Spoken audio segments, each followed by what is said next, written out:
ni Dieudonné Nsengiyumva uw'Imana yagiriye ubuntu. Buryo nitegereje ivyo Imana idukorera nukuri n'igitangaza.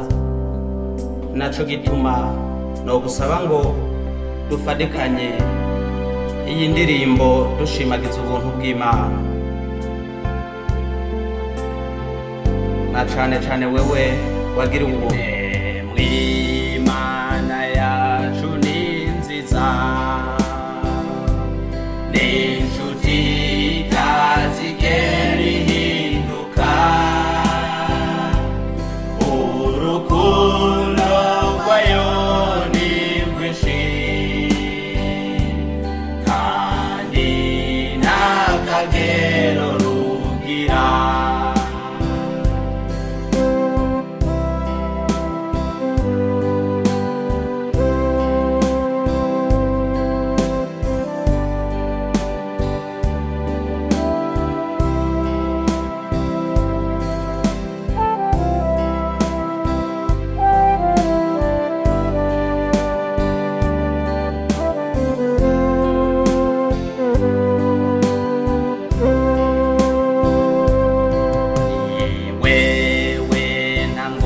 Iherezo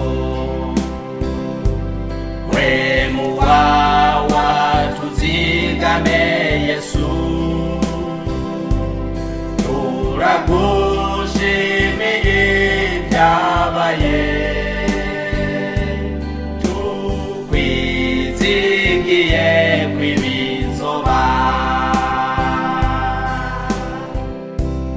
Nukuri Mana uri uw'igitangaza, uri ndiho wamyeho n'ubu uriho kandi uzokwamaho ibihe bidashira. Amen.